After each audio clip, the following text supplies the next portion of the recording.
तो आज हम आपको हेडलाइंस और हैशटैग से परे एक ऐसी हकीकत से रूबरू करा रहे हैं जिसे भारत में बहुत कम लोग देखते हैं और उससे भी कम लोग उस सच्चाई से बच पाते हैं।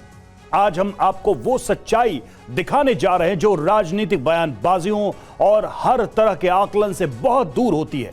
उस सच्चाई को सिर्फ शब्दों में बयान नहीं किया जा सकता, उसका अंदाजा तभी लगाया जा सकता है जब कोई उसके पास जाकर बिल्कुल करीब से उसे अपनी आंखों से देखे। आज हम आपको धरती के उस हिस्से की तरफ ले चल रहे हैं जिसे आसान शब्दों में मौत का रास्ता भी कहा जाता है, जहां जाने के लिए लाखों लोग अपनी जिंदगी दांव पर लगा देते हैं। देखिए यूएस मैक्सिको बॉर्डर से नीरू की ये एक्सक्लूसिव रिपोर्ट।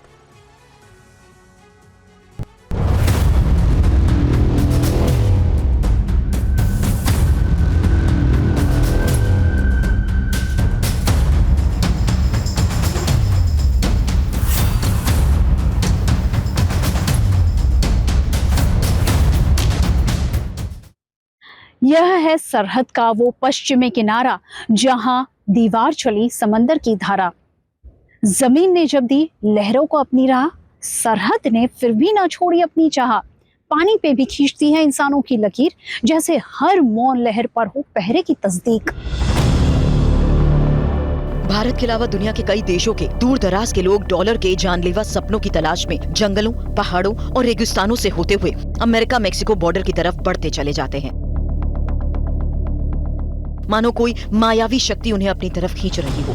अमेरिका और मेक्सिको बॉर्डर की उस दीवार को पार करने के लिए लोग अपनी जमीनें बेचते हैं, कर्ज लेते हैं, मानव तस्करों पर भरोसा करके एक ऐसे रास्ते पर चल पड़ते हैं जिसके बारे में उन्हें ज्यादा पता नहीं होता।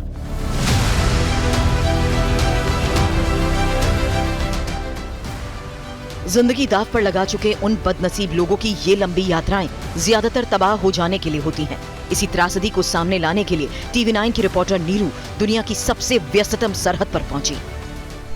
अक्सर सुर्खियों में रहने वाली अमेरिका की दक्षिणी बॉर्डर यानी यूएस मैक्सिको बॉर्डर से टीवी9 पर इस एक्सक्लूसिव रिपोर्ट के साथ मैं हूं नीरू। दुनिया की सबसे व्यस्ततम बॉर्डर आधिकारिक अंतर्राष्ट्रीय स्थलीय सीमा न सिर्फ अपनी कड़ी सुरक्षा को लेकर बल्कि उन हजारों लाखों जिंदगियों की दर्द भरी कहानी को लेकर भी चर्चा में रहती है।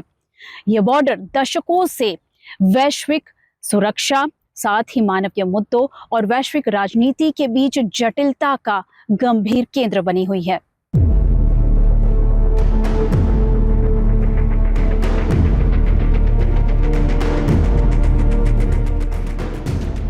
माना जाता है कि अमेरिका और मेक्सिको बॉर्डर दुनिया में सबसे ज्यादा पार की जाने वाली सीमा है। इस बॉर्डर पर ज्यादातर 6 देशों से लोग आते हैं और अमेरिका में एंट्री करना चाहते हैं।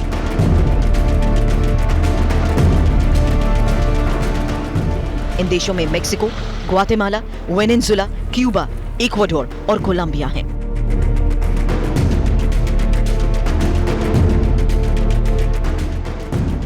भले ही जान चली जाए, मेहनत से कमाया हुआ धन लुट जाए और चाहे कोई भी संकट आए, लेकिन डंकी रूट से जाने वाले लोग इस बॉर्डर को किसी भी कीमत पर पार करने के लिए तैयार रहते हैं।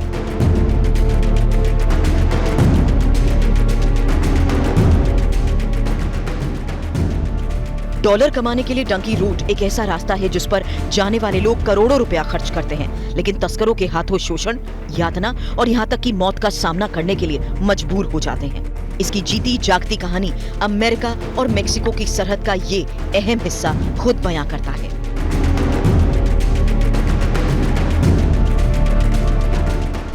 अमेरिका और मेक्सिको के बीच बनी यह सैन डिएगो बॉर्डर वॉल करीब 30 फुट ऊंची है और साथ ही हजारों किलोमीटर से भी ज्यादा जमीन को बांटती है।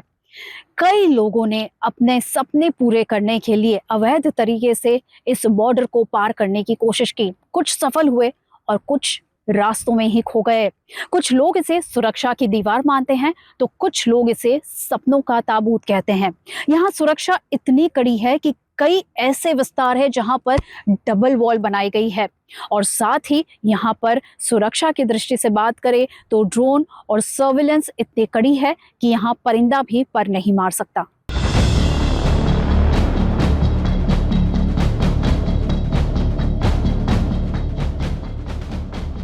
डंकी रूट अमेरिका में अवैध तरीके से प्रवेश करने के लिए सिर्फ एक रास्ता भर नहीं है, बल्कि ये झूठी उम्मीदों के एक ऐसे भ्रष्ट कारोबार का रूप भी ले चुका है जो बड़े स्तर पर मिलीभगत से चलता है और ये दिनों दिन जानलेवा होता जा रहा है।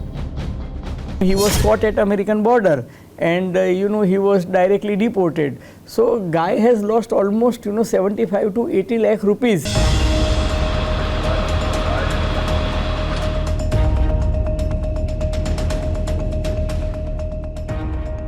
अमेरिका मेक्सिको सीमा पश्चिम में प्रशांत महासागर से लेकर पूर्व में मेक्सिको की खाड़ी तक फैला हुआ है। ये दो देशों के बीच दुनिया की 10वीं सबसे लंबी सीमा है। ये सरहद करीब 2000 मील लंबी है और इसमें रेगिस्तान, नदियां और शहरी क्षेत्र भी शामिल हैं।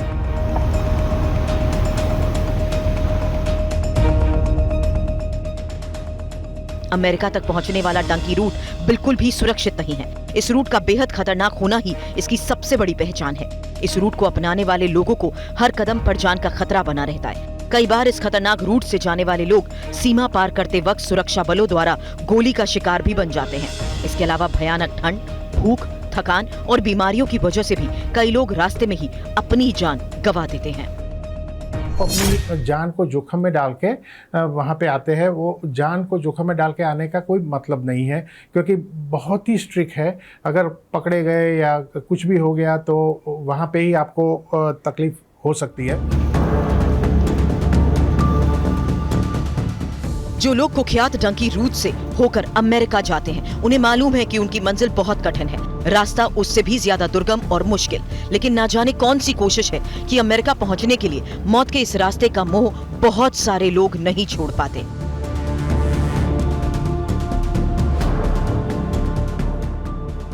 अमेरिका और मेक्सिको के बॉर्डर पर बनी उस दुर्जय दीवार को पार करने का दुस्साहस कर जाते हैं। जब हम उस दीवार के बिल्कुल करीब पहुंचे तो अमेरिका और मेक्सिको की सीमा पर बनी 30 फीट से भी ऊंचे इस बॉर्डर वॉल को देखकर हमारे जहन में वो तमाम कहानियां घूम गई जिनके किरदारों के सपने इस ऊंची दीवार को पार करने के चक्कर में दफन हो गए।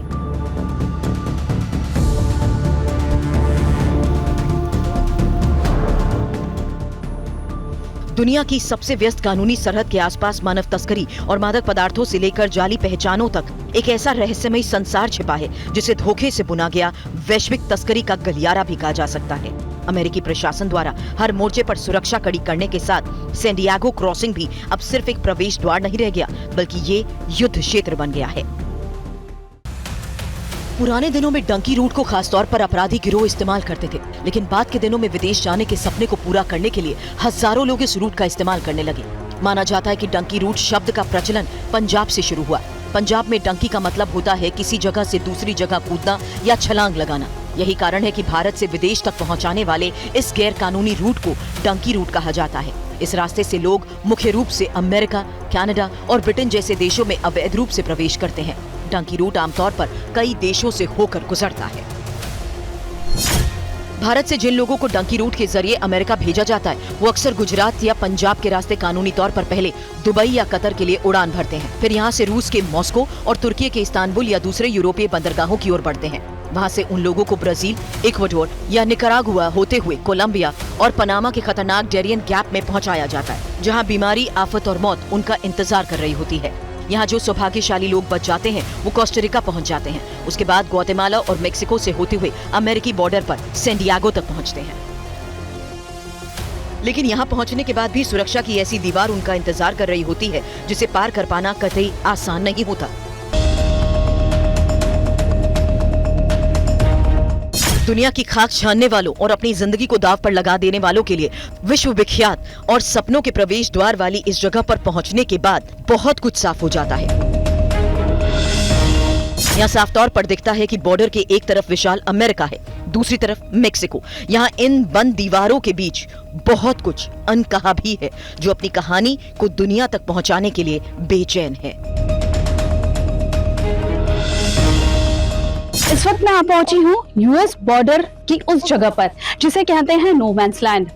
क्योंकि ये दो दीवारों के बीच है। बॉर्डर वॉल की दो दीवारें बॉर्डर पर यहाँ पर लगाई गई है, जिसके इस तरफ यूएस है और बॉर्डर के उस तरफ मेक्सिको है। आप देख रहे हैं मेरे पीछे ये दो दीवार है।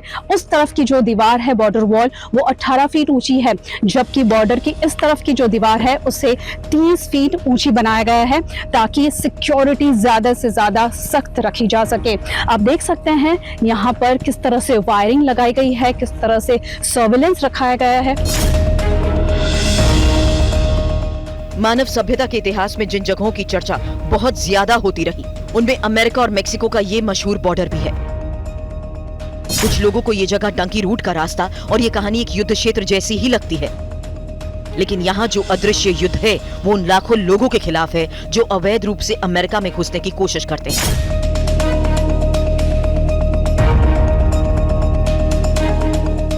अमेरिकी राष्ट्रपति डोनाल्ड ट्रंप की सख्त नीतियों के बाद इसे लेकर प्रतिक्रियाएं और भी तेज हो गई हैं। मेरे पीछे आप ये जो लोग देख रहे हैं ये सभी मेक्सिको की सरहद से अमेरिका की हद में दाखिल हो रहे हैं और वो भी लीगली। तमाम लोगों के पास दस्तावेज है और सभी को तभी अमेरिका में एंट्री मिलती है जब उनके पास वैलिड डॉक्यूमेंट्स हो। और यहाँ पर जो है ये काफी क्रूशियल होता है। जिस तरह से हमने देखा कि 34 अलग अलग व्हीकल्स की लेन थी, उसी तरह से यहाँ पर पेडेस्ट्रियंस के लिए यानी जो पैदल चल के आते हैं उनके लिए मेरे ठीक पीछे अमेरिका और मेक्सिको के बीच की वो सरहद है जहाँ पर इन सभी लोगों की चेकिंग की जाती है और उसके बाद ही उन्हें अमेरिका की हद में दाखिल होने की परमिशन मिलती है।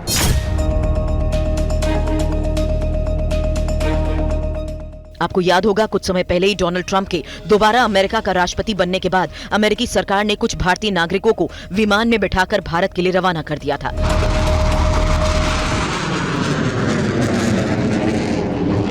तब कहा गया कि वो सभी लोग अवैध तरीके से अमेरिका पहुंचे थे और उनके पास वैध दस्तावेज नहीं थे। भारत लौटने के बाद उन लोगों ने डंकी रूट और अमेरिका में प्रवेश करने को लेकर अपनी परेशानियां बयान भी की और बताया कि डंकी रूट के जरिए अमेरिका ही नहीं बल्कि किसी भी देश में जाना बेहद मुश्किल, जोखिम भरा और महंगा भी साबित होता है। यूएस मेक्सिको बॉर्डर से TV9 के लिए नीरू जिंजुवाडिया ओडेसरा की एक्सक्लूसिव रिपोर्ट। ये बात अपवाद के तौर पर सच है कि डंकी रूट उन लोगों के लिए एक सुखद भविष्य का रास्ता भी साबित हुआ है जो किसी तरह अमेरिका पहुंच गए और वहां धीरे धीरे खुद को स्थापित कर लिया और डॉलर भी कमाया। लेकिन कई लोगों के लिए ये दुर्गम रास्ता और ये मुश्किल सफर बहुत बड़ा दुस्वप्न बन गया। कई लोग तमाम कठिन पड़ावों और जगहों को पार करके बॉर्डर तक पहुंच भी जाते हैं, लेकिन वहां की अभेद्य सुरक्षा एक बड़ी दीवार बनकर खड़ी रहती है। हम आपको डंकी रूट और अमेरिका मैक्सिको बॉर्डर की उस हकीकत को दिखा रहे हैं जिससे अभी तक दुनिया के बहुत सारे लोग अनजान हैं। उस अनजाने संसार में TV9 की जाबाज रिपोर्टर नीरू उस सच की तलाश में पहुंची जिसके हर पहलू को जानना आज के हालात में बहुत जरूरी है। TV9 की रिपोर्टर नीरू को इस यात्रा और कवरेज के दौरान अकल्पनीय मुश्किलों का सामना करना पड़ा क्योंकि सुरक्षा की हर कड़ी को पार करना बहुत बड़ी चुनौती थी। अब देखिए इस सनसनीखेज ग्लोबल रिपोर्ट का ये अगला हिस्सा। मेरे पीछे वो सरहद है, अमेरिका और मेक्सिको की आखिरी हद है। तारों में उलझा, निगाहों में घिरा, हर कोना हथियारों से डरा। कोई इसे कहता है सफर तो किसी के लिए ये है अंतिम अवसर।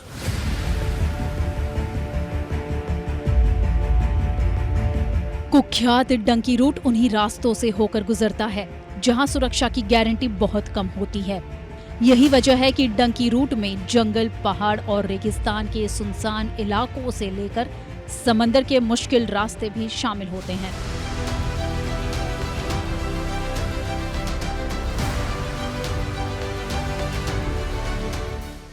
डंकी रूट के बारे में अब तक दुनिया भर में काफी कहानियां देखी और सुनी जा चुकी हैं, लेकिन अमेरिका मेक्सिको सीमा पर हर क्रॉसिंग एक अलग कहानी कहती है। यहाँ हर क्रॉसिंग एक दांव है जिसे हर कोई नहीं जीत पाता। यहाँ हर दिन ये दांव और खतरे बढ़ते ही जा रहे हैं। जैसे जैसे सुरक्षा कड़ी होती जा रही है उसी हिसाब से यहाँ रणनीतियाँ भी बदलती जा रही हैं। क्योंकि इस सरहद पर उम्मीद और हताशा के बीच की रेखा बहुत पतली है।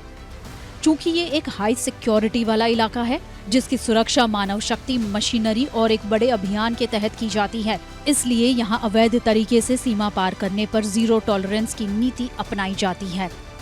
उसके पीछे सबसे बड़ी वजह यह है कि ये सीमा रेखा अर्थव्यवस्था को प्रभावित करने वाली प्रमुख जगह भी है। यूएस और मेक्सिको के बीच की सीमा सिर्फ एक रेखा नहीं है, यह व्यापार का एक मुख्य मार्ग भी है। एक तरफ अमेरिका, दुनिया की सबसे बड़ी अर्थव्यवस्था, और दूसरी तरफ मेक्सिको, एक इम्पोर्टेंट ट्रेड पार्टनर। इन दोनों देशों के बीच के चेक पॉइंट्स से हर रोज अरबों डॉलर का माल और सेवाएं यहाँ से गुजरती है। लेकिन दूसरी तरफ एक अलग ही धारा बहती है जो उम्मीद, असहायता और कभी-कभी शोषण की कहानी भी कहती है। अमेरिका और मेक्सिको की सीमा सुरक्षा की दृष्टि से इतनी अहम है कि आर्टिफिशियल इंटेलिजेंस के जरिए निगरानी से लेकर हर पहचान, हर चेहरे, हर फिंगरप्रिंट और हर वीजा की स्कैनिंग, मिलान, मैपिंग और लॉगिंग तक मुकम्मल तरीके से की जाती है। वीजा, पासपोर्ट, ग्रीन कार्ड और यहाँ तक कि जन्म प्रमाण पत्र की भी जांच की जाती है। कोई भी शख्स यहाँ अंदर नहीं घुस सकता। अमेरिका की K9 कमांड पल भर में एक्टिव हो जाती है। उसके बाद स्निफर डॉग यहाँ हर गतिविधि को आसानी से सूंघ लेते हैं। इन स्निफर डॉग्स को सिर्फ 1 मिनट लगता है उन चीजों की जांच करने में जिन्हें कई बार मशीनें भी नहीं पकड़ पाती। करेंसी से लेकर मादक पदार्थ और हथियार तक यहाँ आसानी से पकड़ लिए जाते हैं। अमेरिका में लगभग 60% नशीले पदार्थ यहीं पकड़े जाते हैं। एक रिपोर्ट के मुताबिक साल 2024 में अमेरिका मेक्सिको बॉर्डर पर एक दिन में 9,23,000 से ज्यादा लोगों का चालान किया गया। यहाँ हर दिन 4,600 पाउंड से ज्यादा नशीले पदार्थ जब्त किए गए। उसके अलावा $9.4 मिलियन से ज्यादा की कीमत का सामान जब्त किया गया।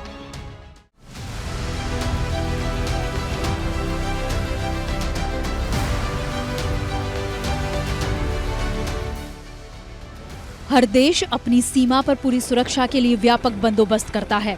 देश के अंदर आने वाले सभी हवाई, जल और सड़क मार्गों पर तगड़ी सुरक्षा व्यवस्था की जाती है। अमेरिका मेक्सिको बॉर्डर से होकर अमेरिका में प्रवेश करने वाले चेक पॉइंट पर जब TV9 की रिपोर्टर नीरू पहुंची तो वहां के सुरक्षा इंतजाम का मुआयना बेहद करीब से किया। हर रोज इस बॉर्डर के रास्ते से मेक्सिको से हजारों गाड़ियां यूएस में प्रवेश करती है और मैं आपको बता दूं ये एक लीगल रास्ता है मेक्सिको से यूएस की तरफ जाने का।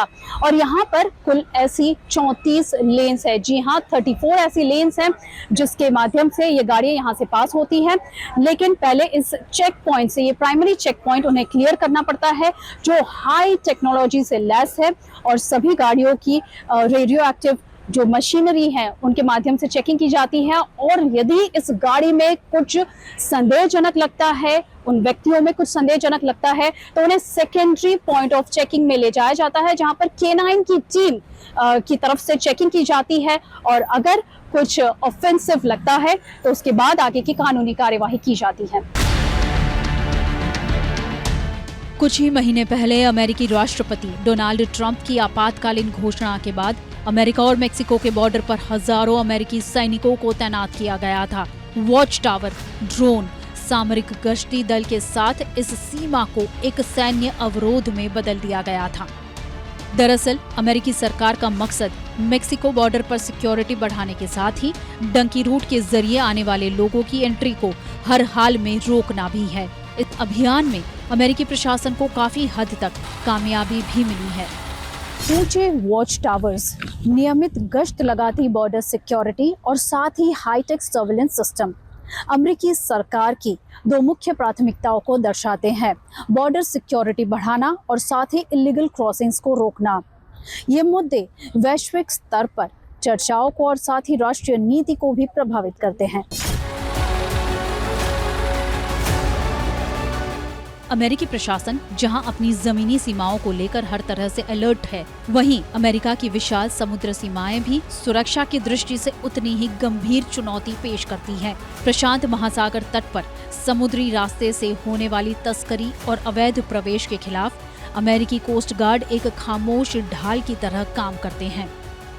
समंदर की सुरक्षा सुनिश्चित करने के लिए यूएस कोस्ट गार्ड एक अहम भूमिका निभाती है, खास करके जब भी ह्यूमन स्मगलिंग या ड्रग स्मगलिंग जैसी कोई भी घटनाएं यूएस की सीमा के समंदर में होती हैं तो तुरंत ही उनके द्वारा कार्यवाही की जाती है। मेरे पीछे आप देख रहे हैं अलग अलग speed boats. In speed boats के माध्यम से तमाम ऑपरेशंस किए जाते हैं। कई बार ऐसा भी होता है कि कई लोग जो इलीगल बॉर्डर क्रॉस करते हैं बोट के माध्यम से, उनके रेस्क्यू ऑपरेशन की जब भी इन्हें ज़रूरत पड़ती है तो ये तुरंत जाते हैं। और साथ ही साथ स्मगलर्स और उन पर एजेंट्स जो उनको इलीगल क्रॉस करवाते हैं उन पर कड़ी निगाह रखी जाती है और जब भी ऐसा कोई केस सामने आता है तुरंत ही कार्यवाही की जाती है। सीमा पर खुफिया सेवाओं को भी मजबूत किया गया है ताकि अवैध प्रवासियों की पहचान कर उन्हें डिपोर्ट किया जा सके। अमेरिका मेक्सिको बॉर्डर पर सुरक्षा के आंकड़ों से पता चलता है कि अवैध इमिग्रेंट्स की गिरफ्तारियों में तेजी आई है। इसकी वजह से अवैध सीमा पार करने की संख्या रिकॉर्ड निचले स्तर पर आ गई है।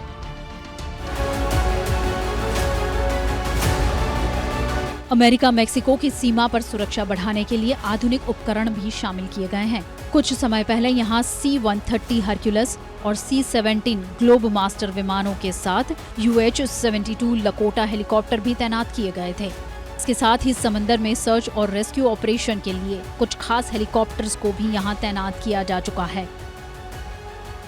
इस वक्त मैं आ पहुंची हूं यूएस कोस्ट गार्ड के हैंगर में और मेरे पीछे आप देख रहे हैं एक स्पेशल हेलीकॉप्टर। ये है रेस्क्यू हेलीकॉप्टर जो खास करके जब भी समंदर में रेस्क्यू ऑपरेशन होता है तो ये MH-60 एमहॉक हेलीकॉप्टर से रेस्क्यू किया जाता है। इस तरह के कई हेलीकॉप्टर्स यूएस कोस्ट गार्ड के पास है।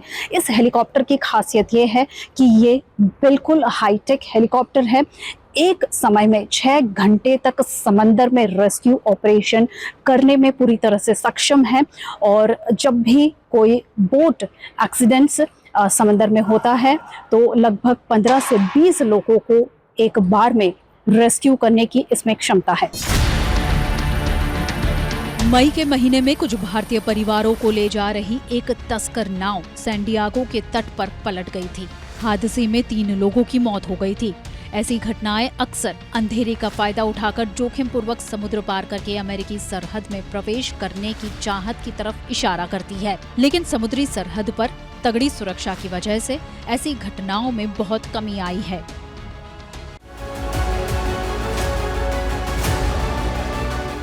डंकी रूट से होकर अमेरिका की सीमा में प्रवेश करने की चाहत रखने वाले लोग सुरक्षा की हर दीवार को भेदकर उस पार जाना चाहते हैं, लेकिन तेज रफ्तार बोट, इंफ्रारेड सेंसर्स और रडार सिस्टम से लैस कोस्ट गार्ड समुद्री खतरों को अमेरिकी तटों तक पहुंचने से पहले ही रोक देते हैं।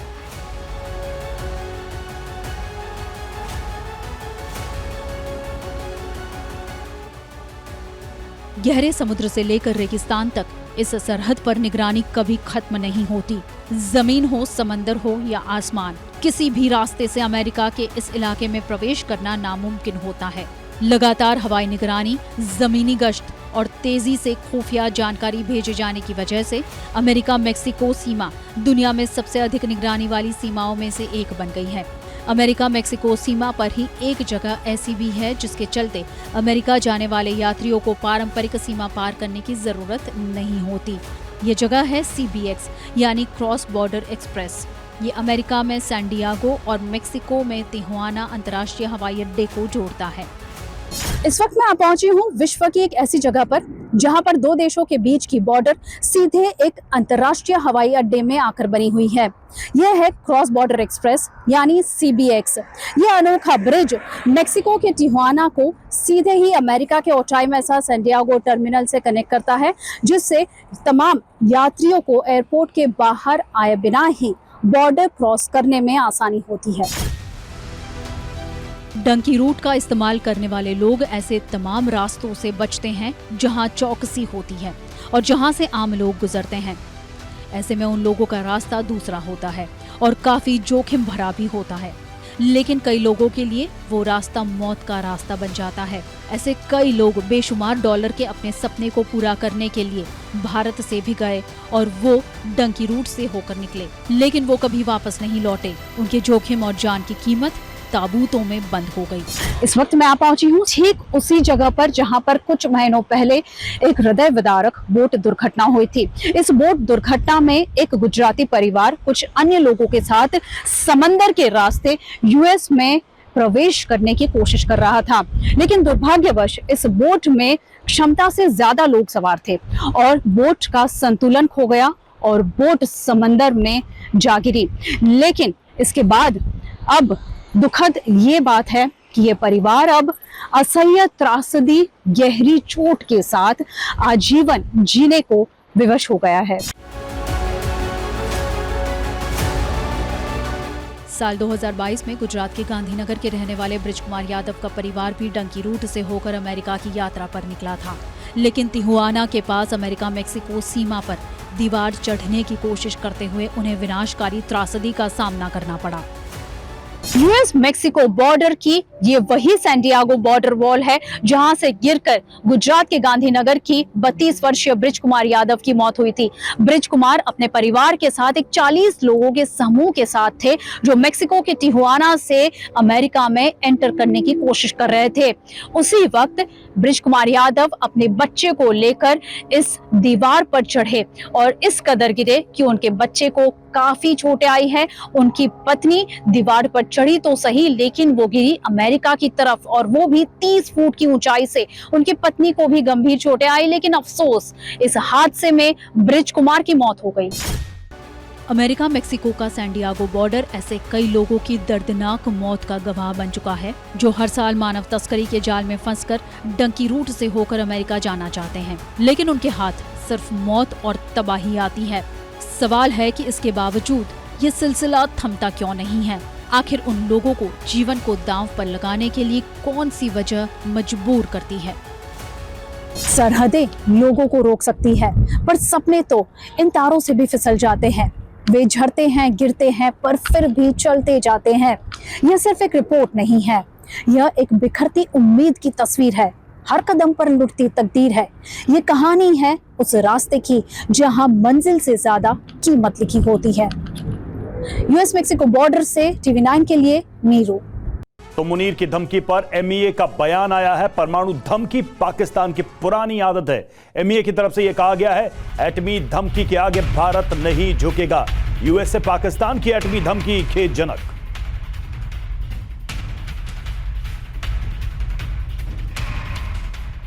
शिवांग माथुर हमारे संवाददाता हमारे साथ जुड़े हैं। शिवांग, एमईए की तरफ से साफ कर दिया गया है कि इस गीदड़ भभकी से भारत नहीं डरने वाला है। देखिए, बिल्कुल जिस तरह का बयान कल अमेरिका की धरती से पाकिस्तान के फील्ड मार्शल आसिम मुनीर ने दिया, सीधे तौर पे उन्होंने कहा कि उन्होंने पाकिस्तान को एक सीमेंट से भरा हुआ ट्रक बताया और भारत को एक मर्सिडीज बेंज की तरह उन्होंने बताया जो सड़क पे दौड़ती हुई फरारी की तरह है, और अगर दोनों की टक्कर होगी तो नुकसान फरारी कार को होगा। इस तरह के एग्जाम्पल्स उन्होंने दिए। उन्होंने कहा कि हम आधी दुनिया को खत्म कर देंगे अगर हमारे एग्जिस्टेंस के ऊपर कोई बात आई। इसके अलावा और भी तरह की बातें उन्होंने भारत के खिलाफ की। हालांकि उस कमरे के अंदर कैमराज नहीं थे, लेकिन जो लोग जिन्होंने वो सेशन अटेंड किया उन्होंने बाहर आके बताया कि भारत के खिलाफ किस तरीके से जहर उगला है। और बड़ी बात ये थी कि अमेरिका की धरती पर इस तरह की बातें की गई। तो भारत के जो विदेश मंत्रालय है उन्होंने अब एक आधिकारिक बयान जारी करके कहा है कि उन्होंने इस थल सेना प्रमुख के जो बयान है जो खासतौर से अमेरिका की धरती पर दिए गए हैं उसका संज्ञान लिया है। और भारत ने कहा है कि परमाणु हथियारों की धमकी देना पाकिस्तान की एक पुरानी आदत है। अंतर्राष्ट्रीय समुदाय को भी ये अब स्वीकार कर लेना चाहिए कि एक किस तरह का गैर जिम्मेदारान मुल्क है पाकिस्तान, जो आतंकवादियों के साथ मिलकर, सेना के साथ मिलकर, और ये बड़ा खतरनाक अपने आप में है क्योंकि न्यूक्लियर पावर कंट्री है। और साथ में उन्होंने ये भी खेद जताया है कि ऐसे बयान एक ऐसे मित्रवत तीसरे देश की धरती से दिए गए जो अमेरिका भारत को अपना दोस्त कहता है, स्ट्रेटेजिक पार्टनर कहता है, उसकी धरती का इस्तेमाल करते हुए, क्योंकि आपको याद रखना होगा कि जो अमेरिका के दौरे पे है इस वक्त आसिम मुनीर, सीधे तौर पे वो एक ऑफिशियल विजिट पे गए हैं, वो किसी पर्सनल विजिट पे नहीं गए। और ऐसे में उनका भारत के खिलाफ इस तरह का बयान आना ये बहुत ही कहीं ना कहीं दुर्भाग्यपूर्ण है। और इसी का जो है भारत ने जिक्र किया है। भारत ने ये भी कहा है इसके अंदर कि भारत पहले ही स्पष्ट कर चुका है कि वह परमाणु ब्लैकमेल की धमकी के आगे झुकने वाला नहीं है और भारत बिल्कुल। अपने राष्ट्रीय सुरक्षा को लिए जितने आवश्यक कदम है वो उठाने के लिए तैयार है। बिल्कुल, भारत एक परमाणु शक्ति संपन्न देश है और जिम्मेदार देश है, लेकिन अमेरिका की धरती से दुनिया को धमकी दी गई है मुनीर के द्वारा। बहुत बहुत शुक्रिया शिवांग आपका। और देखिए, अमेरिकी धरती से परमाणु अटैक की धमकी दी गई है। मुनीर ने क्या कहा वो आपको बता देते हैं। पाकिस्तान एक परमाणु संपन्न देश है, हमारे अस्तित्व पर खतरा तो सभी के लिए खतरनाक। लगा कि डूब रहे हैं तो आधी दुनिया को साथ ले डूबेंगे। बड़ी बात यह है कि अमेरिका के आधिकारिक दौरे पर मुनीर थे और ट्रंप के देश से दुनिया में तबाही की धमकी मुनीर ने दी। पहली बार यूएस से किसी आर्मी चीफ का ऐसा बयान आया है। ऑपरेशन सिंदूर के बाद दूसरी बार यूएस गए मुनीर और वहां से इस तरह के बयान को दिया है। और अब आपके सामने आसिम मुनीर के बयानों को डिकोड करते हैं कि आखिर क्या मतलब है मुनीर की बातों का, इसे भी समझिए। तो आसिम मुनीर के बयान को हम डिकोड करने जा रहे हैं। दक्षिण एशिया में परमाणु अस्थिरता का स्रोत पाकिस्तानी सेना है, यह साफ हो गया है। पाकिस्तान का परमाणु बटन सरकार के पास नहीं बल्कि सेना के पास है। बयान इस बात का संकेत है कि भारत में आगे आतंकी हमले किए जा सकते हैं पाकिस्तान के द्वारा। बयान पाकिस्तान के पुराने पैटर्न का हिस्सा है। जब भी यूएस पाक सेना का समर्थन करता है वो अपना असली चेहरा दिखाते हैं। अमेरिका में हुए स्वागत का मतलब पाकिस्तान में तख्ता पलट भी हो सकता है। तो मुनीर की दुनिया किस तरह से है और कैसे दुनिया भर को मुनीर ने ये खोखली धमकी दी है उसे भी देखिए। मुनीर ने यूएस की धरती से दुनिया को धमकी दी। सिंधु जल संधि रोकने के नाम पर भारत को भी धमकी दी। हम इंतजार कर रहे हैं कि भारत कब बांध बनाएगा। भारत ने बांध बनाया तो 10 मिसाइल से हम इसे तबाह करेंगे। हमारे अस्तित्व पर खतरा तो सभी के लिए खतरनाक।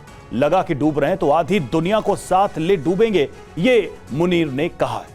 और बात करते हैं चांद को जीतने के लिए हो रही अनोखी रेस की। यह रेस चांद पर जाने की नहीं, चांद पर परमाणु बेस बनाने की है। इस रेस में अमेरिका के खिलाफ रूस और चीन मिलकर दौड़ रहे हैं। कौन चांद पर पहले परमाणु रिएक्टर लगाएगा, इसे लेकर होड़ मची है। दोनों गुटों ने चंद्रमा पर परमाणु पावर सप्लाई के लिए डेडलाइन तय कर दी है। काम तेजी से चल रहा है। इस रिपोर्ट में देखिए चांद पर परमाणु बेस सुपर पावर में लगी रेस। 1960 के दशक में दुनिया ने पहली बार चांद तक पहुंचने की रेस देखी थी। एक तरफ अमेरिका, दूसरी तरफ सोवियत संघ। इस रेस में जीत अमेरिका की हुई। 20 जुलाई 1969 को नील आर्मस्ट्रांग के कदम चांद की सतह पर पड़े और इतिहास बदल गया। लेकिन अब 55 साल बाद एक और स्पेस रेस शुरू हो चुकी है। मंजिल वही चमकता चांद, मगर इस बार लड़ाई सिर्फ झंडा गाड़ने की नहीं बल्कि वहां पहला परमाणु रिएक्टर बनाने की।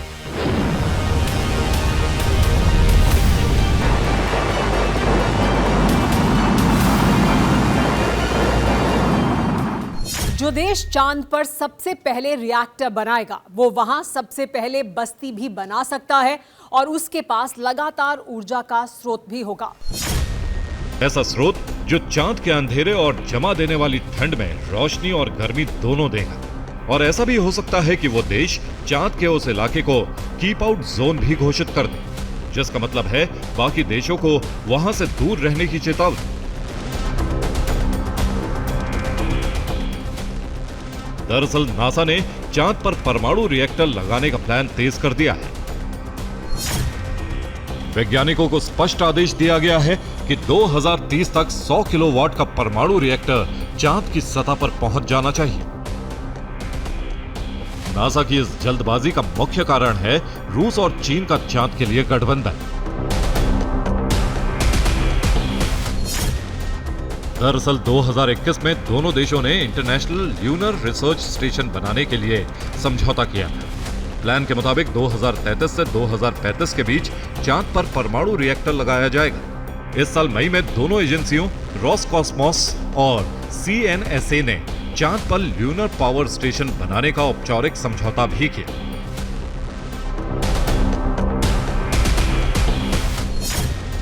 अब यह भी समझ लीजिए कि आखिर चांद पर न्यूक्लियर रिएक्टर बनाने के लिए इन महाशक्तियों के बीच जंग क्यों छिड़ी हुई। चांद पर एक दिन पृथ्वी के 14 दिनों के बराबर लंबा होता है और एक रात भी उतनी ही लंबी होती है। यानी चांद पर 2 हफ्ते रोशनी और 2 हफ्ते अंधेरा रहता है, वो भी जमा देने वाली ठंड में। तो सिर्फ सोलर पैनल और बैटरी पर निर्भर रहकर वहां रहना असंभव है। इसीलिए वहां परमाणु रिएक्टर बनाने का मिशन चल रहा है जो चांद पर 24 घंटे बिजली दे सके। इसके लिए अमेरिका जी जान से जुटा है, तो रूस और चीन भी जोर शोर से लगे हैं। लेकिन तकनीकी रूप से ये इतना आसान नहीं है। नासा का स्टारशिप लूनर लैंडर अभी टेस्टिंग फेज में है। कई टेक्नोलॉजीज अभी तक आजमाई ही नहीं गई। दूसरी तरफ रूस के वैज्ञानिकों का दावा है कि उनके पास तकनीक और अनुभव दोनों मामलों में बढ़त है, जबकि चीन अपनी स्पेस तकनीक को अक्सर गुप्त रखता है। लेकिन चांद पर न्यूक्लियर रिएक्टर लगाने के लिए उसे ये तकनीक रूस से साझा करनी पड़ेगी। 60 के दशक में अमेरिका ने सोवियत संघ को पछाड़ दिया था, तो क्या इस बार वो रूस और चीन के गठबंधन को मात दे पाएगा? परिणाम चाहे जो हो, लेकिन दूसरी स्पेस रेस शुरू हो चुकी है और इसकी फिनिशिंग लाइन चमकते चांद की पथरीली सतह पर है। Bureau report, TV9 Bharatvarsh. और इन दिनों कुदरत का कहर ऐसे देशों पर भी बरप रहा है जो कुदरती आपदा से सुरक्षा के मानकों पर खुद को अव्वल बताते हैं, लेकिन कुदरत ने साबित कर दिया है कि खुद को कुदरती कहर से महफूज समझना इंसानों की भूल है।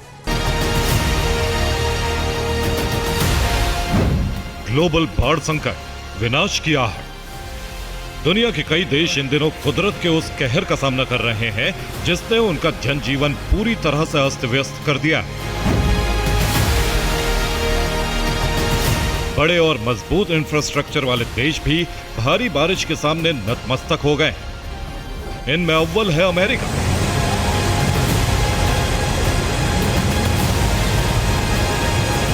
बाढ़ की यह चौंकाने वाली तस्वीर अमेरिका के विस्कॉन्सिन राज्य की है, जिसके उपनगर मिलवॉकी में उत्सव जैसा माहौल था। लेकिन अचानक शुरू हुई मूसलाधार बारिश ने संकट खड़ा कर दिया। देखते ही देखते सड़कों पर तेज धार में पानी बहने लगा और पूरा मिलवॉकी शहर बाढ़ की चपेट में आ गया। ठीक ऐसा ही हाल विस्कॉन्सिन के वेस्ट एलिस शहर का भी दिखा, जहां 4 इंच से ज्यादा बारिश हुई। लेकिन तूफान के साथ आई बारिश ने भीषण तबाही मचा दी। बाढ़ में घिरे लोग अपने अपने बचाव के लिए दौड़ते भागते नजर आए। ऐसी ही स्थिति दुनिया के दूसरे हिस्सों में भी देखने को मिली। चीन और यूरोप के कई देशों में हुई बारिश ने जनजीवन को पूरी तरह से प्रभावित कर दिया। कई शहर पानी पर तैरते नजर आए। बाढ़ ने इतना भीषण रूप ले लिया कि बचाने के लिए भी लोगों के पास कोई साधन ही नहीं बचा। Bureau report, TV9 Bharatvarsh. और अब बात उत्तरकाशी में आई आपदा की। TV9 भारतवर्ष की टीम धराली में ग्राउंड जीरो पर मौजूद है। वहां से आपके लिए हम एक एक्सक्लूसिव रिपोर्ट लेकर आए हैं। इस रिपोर्ट को देखकर आपको धराली के ताजा हालात के बारे में पता चलेगा, लेकिन सबसे जरूरी आप उस खतरे से भी रूबरू होंगे जिसकी आहट पिछले 5 दिनों से हर्षिल में सुनाई दे रही है। 5 अगस्त की दोपहर धराली में कुदरत ने ऐसा कहर बरपाया कि सब कुछ तबाह हो गया। पहाड़ों की गोद में बसा एक सुंदर गांव पलक झपकते ही मलबे में तब्दील हो गया।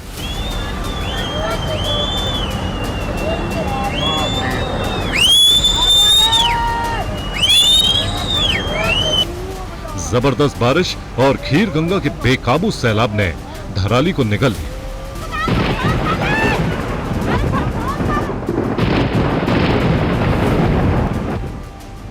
अब उत्तरकाशी का धराली गांव इस मलबे के नीचे सांस ले रहा है। उस दिन से लेकर अब तक रेस्क्यू ऑपरेशन दिन रात जारी है। जो टीम थी वो सड़क मार्ग से नहीं आ पा रही, सिर्फ हेलीकॉप्टर के जरिए रेस्क्यू किया गया है। एनडीआरएफ, एसडीआरएफ, आईटीबीपी और आर्मी को यहां पर उतारा गया है, जो अब यहां पर लोगों की तलाश कर रहे हैं। लेकिन धराली के पास हर्षिल में एक और बड़ा संकट गहराता जा रहा है। वहां भागीरथी नदी पर एक बड़ी झील बन चुकी है जो खतरे की घंटी बजा रही है। दरअसल 5 अगस्त को केवल खीर गंगा में ही नहीं बल्कि हर्षिल में भी कुदरत का कहर टूटा। सेना के कैंप के पास अचानक सैलाब आने से भारी मलबा बहकर सीधे भागीरथी नदी में जा गया। इससे नदी का बहाव रुक गया और पानी वहीं पर जमा होने लगा। कुछ ही घंटों में इस झील ने विकराल रूप ले लिया। और भाई साहब, अरे भाई साहब, हरे राम हरे राम हरे राम हरे राम। जरा इस कंपकपाती आवाज को सुनिए। ये 5 अगस्त का वही पल है जब सेना के कैंप के पास अचानक बनी झील को देखकर लोग दहशत में आ गए थे। यहाँ पर पूरा जल भराव हो चुका है साहब। और इस बीच एक बड़ी खबर है, देहरादून में भारी बारिश से आया सैलाब। सैलाब में घर और गाड़ियां डूब गई। देहरादून से खबर है, उत्तराखंड की राजधानी देहरादून में भारी बारिश और बारिश की वजह से घर और गाड़ियां भी डूब गई हैं। ये तस्वीरें आप देख रहे हैं देहरादून की। जबरदस्त बारिश के बाद ये हालात पैदा हो गए हैं।